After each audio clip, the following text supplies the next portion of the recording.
Good afternoon, everyone. This is Professor Hill. This is a short video for our class, Introduction to Ethics, Philosophy 2306 here at St. Philip's College for the Maymester of 2020. I'm sorry, 2022. Lost a couple of years there. But seriously, today is indeed Thursday, the 19th of May, 2022. And we're in the first week of our course. And we're doing a couple things. As I've said in the last few videos, we're getting our textbook. And by the way, at this point, you should either have the textbook or a solid plan with that thing arriving pretty quickly, because our first assignment based on chapter 1 in our textbook, Doing Ethics by Louis Vaughn, is Sunday night. So we're getting our textbooks. And again, if you're having any problems at all, let me know. Send me a message. I can help. So let me know. Textbook, reading chapter 1. Looking at some of the concepts, I'm going to talk about that in a second. But as we read chapter 1, we know that it's to look at the key concepts, definitions, get the lay of the land, and to bring some of that with you to your essay for Sunday night, the case study involving Jenny Lake. And as I said, those essays are about 250 to 500 words, 1 to 2 pages, double space typed. And then never forget, also comment on at least 2 of your classmates after you post your essay. The first thing you do is post your essay, and then you read through, look at some of the other ones, and comment on them. So, textbook, reading chapter 1, looking at the first case study due Sunday night. All of these things are happening now. We also, last night, Wednesday, at midnight, was the welcome and introduction. And like I said, we set that up just the same way we're going to be doing our essays, which is you put in your introduction first, and then after you put that in, you went through and commented on at least 2 of your classmates. And that worked out pretty well. So those were due last night at midnight. I came in this morning, Thursday, and graded them. So they're all up and graded now. And we're going to have that same rhythm for a couple of weeks. Sunday night, Wednesday night, Sunday night, Wednesday night. Assignments due at midnight. And but now, as opposed to just doing an introduction, we're going to be looking at actual case studies and some of the philosophical terms and definitions. And again, what you'll see right off the bat in that quick review box at the beginning of each chapter, they have just kind of the key terms. It starts with ethics. And it says, look, the ethics is the study, the philosophical study. And that's going to become important because we're going to compare that to the scientific study of morality. So ethics is the philosophical study of morality. And what's morality? Morality is our beliefs about good, bad, right, and wrong. So we're going to look at how morality is different from place to place. One of the first things you'll see in that module is a survey of global ethics done by different countries, different societies around the world, and how significantly they differ on some of the 8 key moral issues that they identified for this survey. That's a fascinating survey, and you can toggle back and forth between countries. It's absolutely fascinating stuff. So we get this introduction to the philosophical study of morality, these beliefs about good, bad, right, and wrong. It then lays out some of the other kind of aspects, categories of the study of morality. And we want to have that in the back of our heads as we approach the case study involving Jenny Lake. Now, I sent you an announcement today that has links to previous discussions I've done about the Jenny Lake case, because I've been teaching it for a couple of years now. So you can also see me talking about the Jenny Lake case study in past classes. But I did want to mention a couple of things right off the bat for us today. Like I said, it's Thursday, May the 19th, 2022. And it turns out that I start with this particular case because, in part, it's so difficult. It really underscores, it's a medical ethics case, and it underscores how complex these things can get and how ambiguous and how strained it can be as well.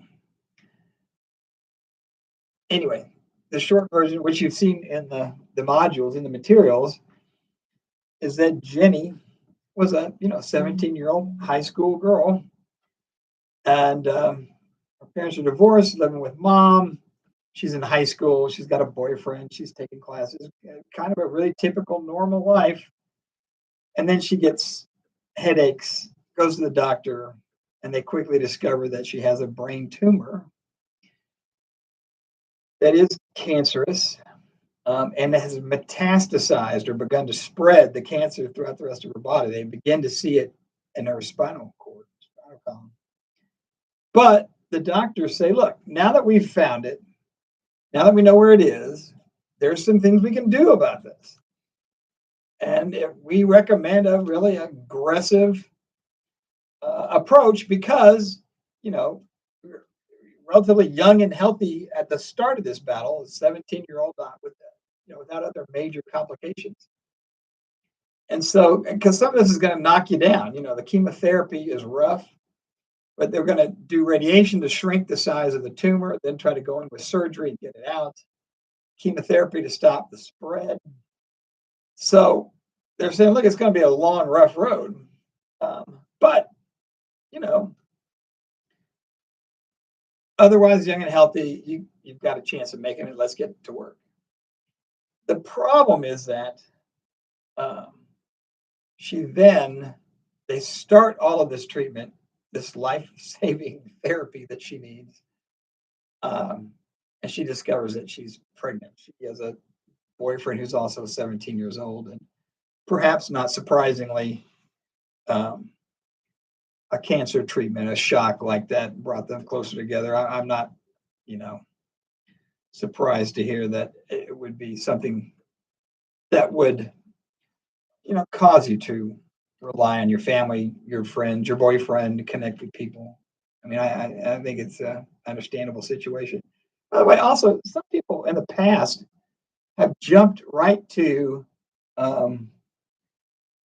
she needs to be responsible for her own decisions kind of thing. It's she's an adult. She needs to take responsibility for this pregnancy. It's the whole, you chose to have sex, you got to bear the consequences. An interesting piece to that analysis is that you can see in the materials that the boyfriend actually asked one of the medical professionals at the hospital a pretty reasonable question, which is, can I get pregnant while I'm, on chemotherapy? And the response, which was incorrect, was, oh my gosh, now with all the chemicals and chemotherapy, I think they might have said something like the chances are really low, which would be, but they took it as can't get pregnant, and of course she did. And this is something that happens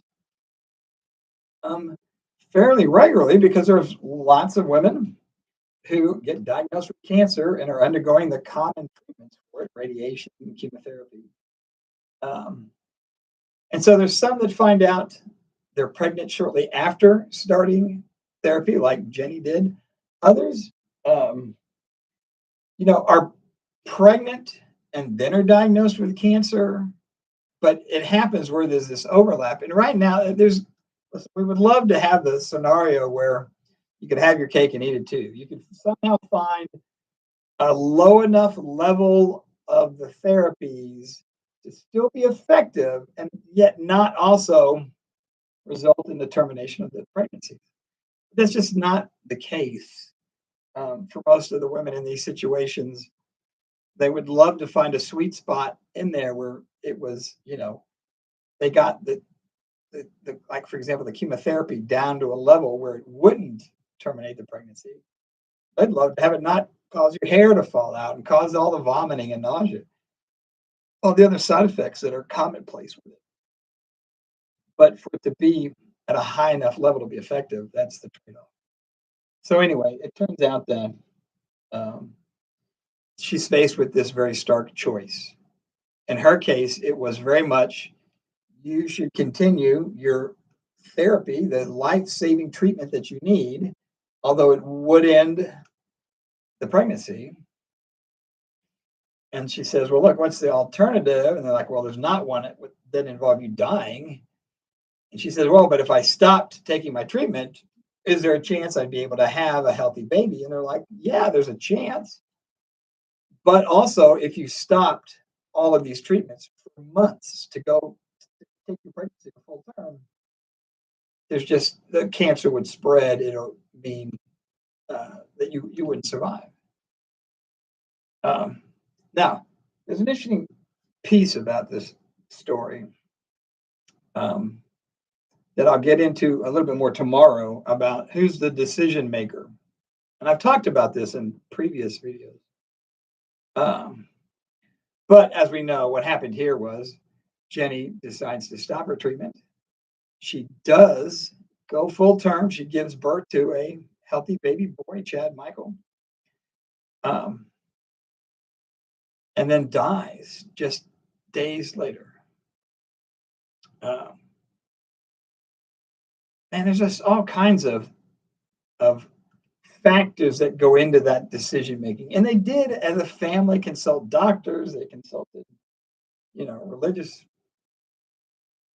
leaders. They consulted a number of people in the family about what was the right thing to do, but was faced with such a stark choice, kind of a zero-sum choice. It was just never going to have a happy ending. It was always going to be tragic, whether it meant, the end of the pregnancy or her dying at the end of giving birth. And look, and what I want to say today, I'll talk more about the decision making thing tomorrow, but today the story is just this, which is you can always second guess the decision. I mean, for example, let's say she made the decision to stop her therapy, but she goes full term, but then she gets to the very end and the baby's stillborn. And then she dies. And the parents might think to themselves, oh, if only she'd made the other decision, at least she would still be alive. But we don't know that either. Because it could have been the exact opposite, right? She could have said, no, look, I need my treatment. They continue it. It causes the end of the pregnancy.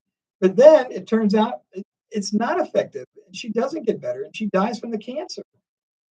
And they would be thinking to themselves, oh, if only she had, stopped the treatment, at least the baby would be alive. But again, this is the thing about trying to predict the future. Human beings, it turns out, are really bad at predicting the future. And yet, we have to take into account future consequences of our actions, even though oftentimes they're just probabilities and not guaranteed outcomes. We're going to look a lot more at outcomes, consequences when we get, especially into chapter 4. And don't forget, we're going to skip chapter 3. We're going to go 1, 2, skip 3, and then 4. It's clear in the readings. I just want to keep saying it over and over. We'll get to consequentialism and non-consequentialism, deontology later. But the point here today was just simply that there are consequences. There are difficult, serious choices in situations like this where there's not going to be a happy ending. And yet we're faced with them. And listen, if you're a human being, you've either already faced major, difficult ethical choices, or they're waiting for you around the corner. If you have friends, if you have loved ones, if you have family, yeah, it's going to involve life is going to involve very difficult ethical choices. So that's why we look at them now. It's why we study them ahead of time. Hopefully, we're better prepared. We've thought our way through some of the big issues. If we have a sense of our own decision-making process, if we've clarified our own values, we're in a better position to make those choices down the road. So that's the thoughts for the day. A little more tomorrow, Friday the 20th, about Jenny Lake and how she made a decision she did. But in the meantime, Either keep reading the book you already have, or if you don't have a book, let me know and I can help you. Take care. Bye bye.